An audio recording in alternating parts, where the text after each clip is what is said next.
दोस्तों, ट्रंप की हवा निकल गई है। अब पाले में बॉल है ईरान के। अब ईरान की मर्जी है। ट्रंप ने अपना ठंडापन दिखाया है। देखिए, ट्रंप ने पहले यह धमकी दी थी जिसमें आप देखिए साफ साफ लिखा है कि अगर अभी ये 24 घंटे पहले अमेरिका ने धमकी दी थी, है ना, कि अगर ईरान ने स्ट्रेट ऑफ हॉर्मुज नहीं खोला तो ईरान के तमाम पावर ग्रिड को उड़ा देंगे। और बहुत सीरियस बोल रहा हूं, और उड़ा दूंगा, और ये हम कर देंगे पूरी तरह से। और आप देखेंगे कि हमने कर दिया है। ट्रंप ने 48 घंटे का अल्टीमेटम दिया था। वो 48 घंटे पूरे नहीं हुए, ईरान ने अरब को धमकी दे दी कि भैया तुम हमारे पावर ग्रिड उड़ाओगे, हम पूरा अरब का पावर ग्रिड उड़ा देंगे, अरब की ऑयल फैसिलिटी उड़ा देंगे। हमारे खर्च पर हमला हुआ, आयरलैंड पर हमला हुआ, तो हम अरब के देशों पर बड़े बड़े हमले करेंगे, अमेरिका की तमाम कंपनियों पर। और उधर अमेरिका और इजराइल हमारे अगर सिविलियन पर हमला करते हैं और हमारे पावर ग्रिड उड़ाते हैं, तो हम भी फिर वैसा ही हमला करेंगे सिविलियन साइट पर जैसे अमेरिका इजराइल कर रहे हैं। उधर से अमेरिका के ऊपर जर्मनी, फ्रांस, ब्रिटेन, नेटो सबका प्रेशर कि भाई तेल के दाम बढ़ते जा रहे हैं, अब क्या करना है। और ईरान ने साफ कह दिया कि ठीक है, हमारे पावर ग्रिड पर हमला करके देखो, फिर हम बताते हैं।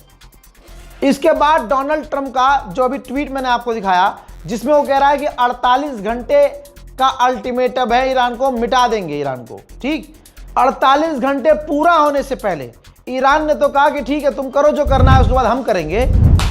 ये टोन हो गया है।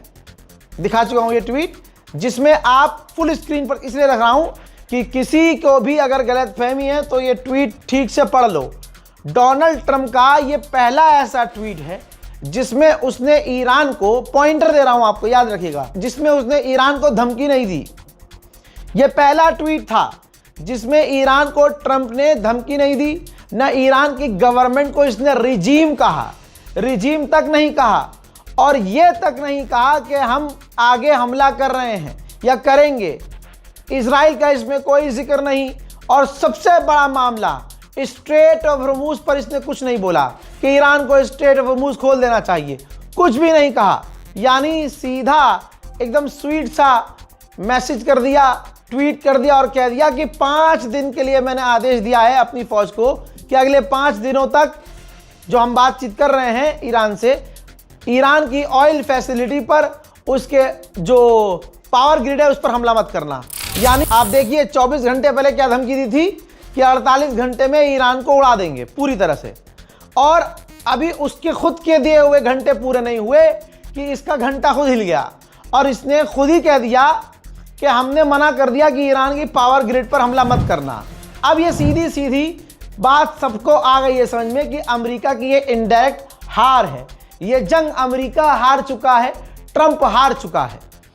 अब दोस्तों, ईरान की तरफ से कोई स्टेटमेंट नहीं आया कि भैया हम जंग खत्म कर रहे हैं, अमेरिका हार गया है, क्योंकि ईरान ने शुरू में ही कह दिया था कि शुरू तुम कर रहे हो, खत्म हम करेंगे। अब भाई ईरान हमारी मर्जी से थोड़ी ना खत्म करेगा, ये तो ईरान का लक्ष्य है। ईरान सोचेगा कि इसने ऐलान कर दिया कि खत्म, तो हम कैसे खत्म कर देंगे, हम तो अपनी शर्तें मनवाएंगे ना।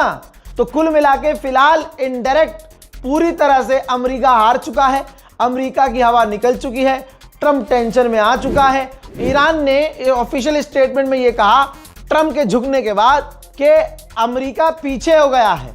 जो हमने धमकी दी, हम पूरे वेस्ट एशिया पर हमला करेंगे, हम अरब की पावर ग्रिड को उड़ा देंगे और जवाबी कार्रवाई करेंगे, तो डोनाल्ड ट्रंप की हवा निकल गई है, अमेरिका पीछे हो गया है। और ईरान ने ऑफिशियली कहा कि हमारी अमेरिका से कोई बातचीत नहीं चल रही है। मना कर दिया ईरान ने कि भाई हम बात कर ही नहीं रहे हैं। तो सवाल यह है कि बात कर कौन रहा है। 12 घंटे पहले मैंने जो बताया था, लो सबूत, बात कर रहा है तुर्की। जी हां, तुर्की ही बीच में पड़ा हुआ है। तुर्की ईरान से बात कर रहा है, अमेरिका से बात कर रहा है, इजिप्ट से बात कर रहा है, इजिप्ट भी बीच में है। ये मैं 12 घंटे पहले बता चुका हूं। ईरान का ये बड़ा गेम है कि ईरान पब्लिकली आकर मानेगा नहीं कि हम बात कर रहे हैं। क्यों? क्योंकि ईरान को ना झुकना है और ना अमेरिका की शर्तें माननी है, बल्कि अमेरिका को ईरान की शर्त माननी पड़ेगी। तो ये गेम बड़ा है। और ईरान बड़े लेवल पर खेल रहा है। सबूत दे रहा हूं एक और, जिसमें अभी 3 दिन पहले ट्रंप ने कहा था हम ईरान से बात करना चाहते हैं लेकिन वहां बात करने के लिए कोई नहीं है। Their leaders are all gone. The next set of leaders are all gone. And the next set of leaders are mostly gone. And now nobody wants to be a leader over there anymore. We're having a hard time. We want to talk to them and there's nobody to talk to. We have nobody to talk to. And you know what? We like it that way. सुन लिया? तो ये बात, ये Iran की चालाकी है और इस चालाकी में ईरान के साथ हैं हम, कि ईरान अब कह रहा है कि नहीं हम बात नहीं कर रहे हैं। अब बौखलाएगा अमेरिका क्या, हम बात करना चाहते हैं, हम जंग बंद करना चाहते हैं लेकिन ईरान बात नहीं कर रहा है यार। अब आप सोचिए, अगर सीज फायर की और जंग बंदी की बात नहीं हो रही है तो ये ईरान ने क्यों बात की है तुर्की से?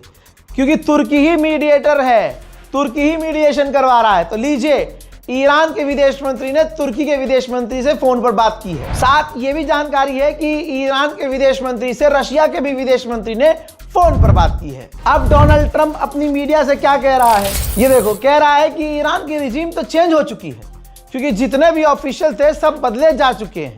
आप देख रहे हो, अब कह रहा है कि मतलब हारी हुई जंग को ये जीती ही बता रहा है कि भैया हमारा जो गोल था पूरा हो गया, ईरान की रिजीम चेंज हो गई है।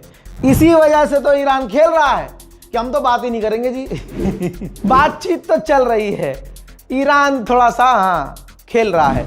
जैसे ही डोनाल्ड ट्रंप ने वो ट्वीट किया कि ईरान पर हमला नहीं करेंगे, मैंने अपनी फौज को मना किया है, तो आप ये देख सकते हो पिछले 20 दिन से जो स्टॉक मार्केट लाल थी हरी हो गई है। यहां तक कि तेल के दाम 13% गिर गए। जो तेल के दाम बढ़ रहे थे वो भाई बढ़ने के बजाय रुक गए डोनाल्ड ट्रंप के एक ट्वीट से, जिसमें उसने कह दिया कि ईरान पर हमला हम नहीं करेंगे। मेरे दोस्तों, जितना हो रहा है, जो हो रहा है, मैं वैसे बता रहा हूं। अब ईरान हमला बंद करे ना करे, ईरान ये जंग रोके ना रोके, उसके हाथ में है। लेकिन अमेरिका इजराइल पस्त हो चुके हैं। फुल स्क्रीन पर दिखा रहा हूं ताकि कोई कंफ्यूजन पैदा ना हो।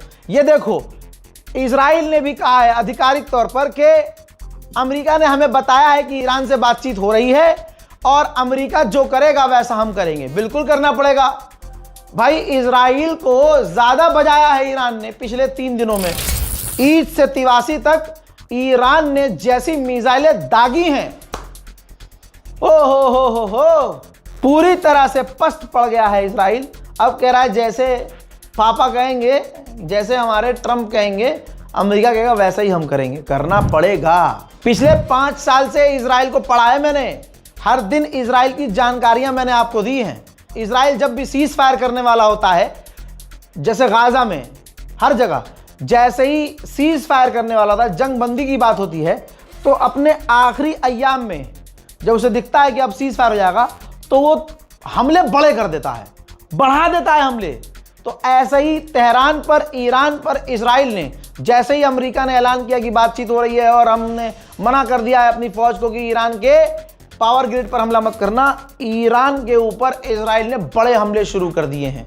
एक और कंफर्मेशन कि यहां बातचीत चल रही है। अमेरिका और इजराइल इस जंग को हार चुके हैं। उधर अमेरिका और इजराइल सोच रहे हैं कि अब आखिरी टाइम पर हम बातचीत भी करें और हमला भी करें। तो ईरान उम्मीद से बैठा है तो वो हमले बंद कर देगा, वो रिटेलिएशन नहीं करेगा। ये देखो कहां सायरन बज रहा है, मैप देख लो भाई। जैसे ही इजराइल ने हमले किए, ठीक वैसे ही ईरान ने इजराइल पर हमले कर दिए। इजराइल ने दावा किया है कि हमने आखिरी मूवमेंट में भी पिछले 24 घंटे में ईरान के एक वैज्ञानिक को, न्यूक्लियर वैज्ञानिक को कत्ल किया है। उधर मिसाइल कैसे कैसे दागा है भाई ईरानियों ने। ये देखो, अब की बार डोनाल्ड ट्रंप का फोटो चिपकाया मिसाइल के ऊपर, जिसमें डोनाल्ड ट्रंप भीख मांग रहा है और नेटो और दुनिया से कह रहा है कि स्ट्रेट ऑफ हॉर्मुज खुलवाने में मेरी मदद करो। वो वाला फोटो ट्रंप का मिसाइल पर चिपकाकर मिसाइलें दागी। मेरे दोस्तों, ओमान के विदेश मंत्री तक ने ट्वीट किया है कि तुम कुछ भी सोचो, तुम कुछ भी कहो, यह जंग ईरान ने शुरू नहीं की है।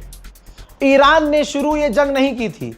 आप समझ रहे हो, ओमान के विदेश मंत्री ने क्लियर कर दिया है कि सारी दुनिया जानती है गलती किसकी है। फिलहाल के अपडेट में इतना ही। जय हिंद।